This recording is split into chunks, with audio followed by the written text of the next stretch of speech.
ரொம்ப நாள் கழிச்சு என் 2 மந்த்ஸ்க்கு அப்புறம் இப்போ தாங்க சிக்கன் பிரியாணி செய்தேன். சிம்பிளா தான் பண்ணேன். எப்படின்னு பார்க்கலாமா? பாஸ்மதி ரைஸ் 2 டைம்ஸ் வாஷ் பண்ணி பிரியாணி செய்ய ஸ்டார்ட் பண்ணுறதுக்கு 20 மினிட்ஸ் முன்னாடி ஊற வச்சுக்கலாம்.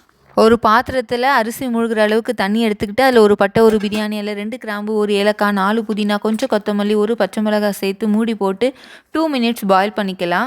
பிரியாணி செய்ய ஸ்டார்ட் பண்ணும்போது 20 மினிட்ஸ் ஊற வச்சிருக்கிற பாஸ்மதி ரைஸ் தண்ணி இருத்துட்டு இந்த ஹாட் வாட்டரில் சேர்த்து மூடி போட்டு மூடி வச்சுட்டு பிரியாணி செய்ய உடனே ஸ்டார்ட் பண்ணிடலாம். பேனில் ஆயில் ப்ளஸ் 3 ஸ்பூன் நெய்யும் விட்டு லைட்டாக ஹீட் ஆனதும் ஒரு பிரியாணி இலை, ஒரு பட்டை, ஒரு அன்னாச்சி பூ, 1/4 ஸ்பூன் சோம்பு, 2 கிராம்பு சேர்த்து லைட்டாக கலர் சேஞ்ச் ஆனதும் கட் பண்ணி வச்சுருக்கிற ஆனியனை ஆட் பண்ணிக்கலாம்.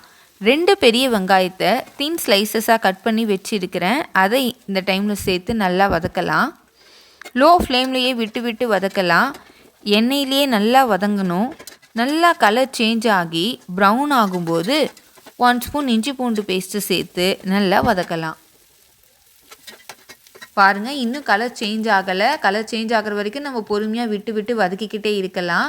கலர் சேஞ்ச் ஆனோடனே 1 ஸ்பூன் இஞ்சி பூண்டு பேஸ்ட்டு சேர்த்து அதையும் நல்லா வதக்கலாம்.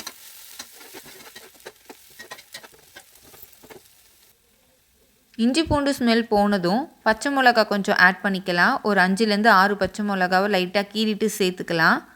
சேர்த்து அதையும் நல்லா வதக்கலாம்.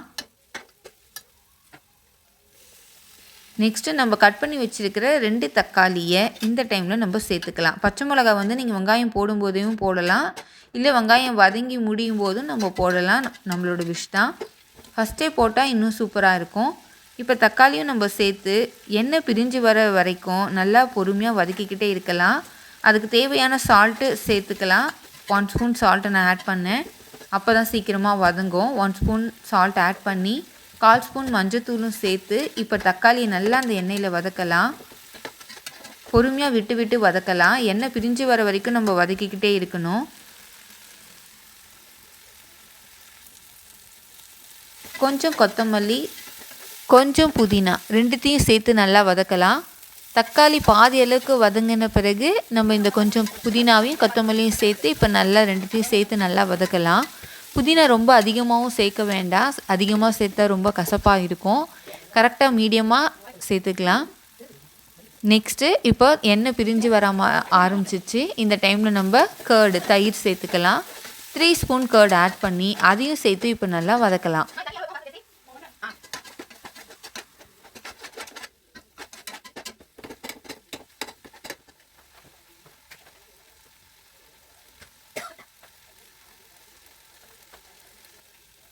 சிக்கன் ஸ்டாக்கு ஆஃப் கட் பண்ணிவிட்டு அதையும் சேர்த்து நல்லா அந்த கட்டியை உடச்சி நல்லா மிக்ஸ் பண்ணி விட்டு வதக்கலாம்.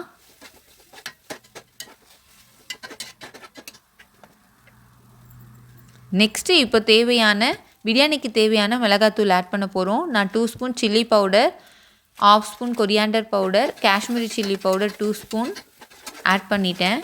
ஆட் பண்ணிவிட்டு இப்போ நல்லா அந்த எண்ணெயிலே வதக்கலாம். ஒரு 1 மினிட் நல்லா வதக்கின பிறகு நம்ம சிக்கனை ஆட் பண்ணிக்கலாம். நான் ஆல்ரெடி வந்து சிக்கன் மேரினேட் பண்ணி வச்சுருந்தேன். முந்தின நாளே நம்ம சிக்கன் வாங்கிட்டு வந்தோடனே நல்லா அதை வாஷ் பண்ணி மசாலா போட்டு ஃப்ரிட்ஜில் வச்சுட்டேன். இப்போ நான் செய்யறதுக்கு பிரியாணி செய்ய ஸ்டார்ட் பண்ணதுக்கு ஒரு 2 ஹவர்ஸ் முன்னாடி வந்து நான் ஃப்ரீசர்லேருந்து எடுத்து வெளியில் வச்சுடுவேன். ஸோ இப்போ நம்ம சிக்கன் ஆட் பண்ணிவிட்டு மசாலா கூட சேர்ந்து 1 மினிட் நல்லா வதக்கி பிரியாணிக்கு தேவையான வாட்டரை இப்போ நம்ம ஆட் பண்ண போகிறோம். நான் 4 டம்ளர்ஸ் பாஸ்மதி ரைஸ் எடுத்திருக்கேன். 1 டம்ளர் ரைஸ்க்கு 1.5 டம்ளர் வாட்டர்னு நம்ம ஆட் பண்ணி நல்லா மிக்ஸ் பண்ணி விட்டு மூடி போட்டு நல்லா வேக விடலாம். அந்த தண்ணியில் இப்போ கறி வந்து நல்லா வேக விடலாம். அப்பப்போ மூடியை திறந்து கிளறி விட்டு ஒரு 5 மினிட்ஸ் நல்லா கொதிக்கட்டும். 90% கறி நல்லா வெந்த பிறகு நம்ம ரைஸ் ஆட் பண்ணிக்கலாம். ஆல்ரெடி வந்து நம்ம 20 மினிட்ஸ் ஊற வச்சு அதை கொதிக்கிற தண்ணியில் போட்டு வச்சுருக்கோம். ஞாபகம் இருக்குங்களா? அந்த தண்ணியை இப்போ நல்லா இருத்துட்டு அதில் இருக்கிற ரைஸை மட்டும் வந்து இப்போ நம்ம ஆட் பண்ணிக்கலாம்.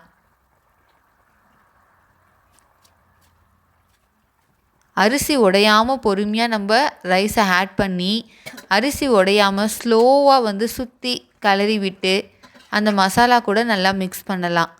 நல்லா கலந்து விட்ட பிறகு இப்போ நம்ம மூடி போட்டு டம் வச்சு ஒரு 3 மினிட்ஸ் ஹை ஃப்ளேமில் வைக்கலாம்.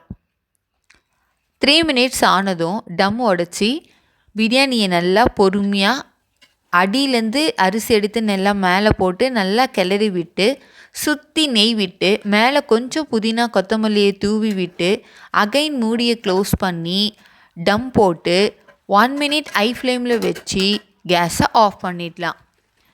நான் வந்து இன்றைக்கி ரொம்ப சிம்பிளாக தான் பண்ணேன். முன்ன நிறைய ஸ்டைல், இந்த ஸ்டைலில் தலப்பாக்கட்டி ஸ்டைல் அது இதுன்னு ட்ரை பண்ணுவேன். ஆனால் இன்றைக்கி எந்த ஸ்டைலுமே நான் ட்ரை பண்ணல, சிம்பிளாக தான் பண்ணேன். நெக்ஸ்ட்டு வந்து இதுக்கு சைட் டிஷ்ஷாக வந்து எண்ணெய் கத்திரிக்காய் பண்ணியிருந்தேன். எனக்கு இது எப்படி செய்யணும்னு தெரியாது. எங்கள் மாமியார்கிட்ட ரெசிபி கேட்டு ஃபஸ்ட் டைம் ட்ரை பண்ணேன். நெக்ஸ்ட்டு 3 முட்டை வேக வச்சு தயிர் பச்சடியும் செஞ்சாச்சு. இப்போ 2 மினிட்ஸ் ஆன பிறகு நம்ம கேஸ் ஆஃப் பண்ணிட்டோம். கேஸ் ஆஃப் பண்ணிவிட்டு 5 மினிட்ஸ் கழித்து டம் பிரித்து ஓப்பன் பண்ணால் சூப்பரான பிரியாணி ரெடி. ஸோ இன்றைக்கி சிக்கன் பிரியாணி, தயிர் பச்சடி, எண்ணெய் கத்திரிக்காய், முட்டையோட லஞ்சை ஃபினிஷ் பண்ணியாச்சு.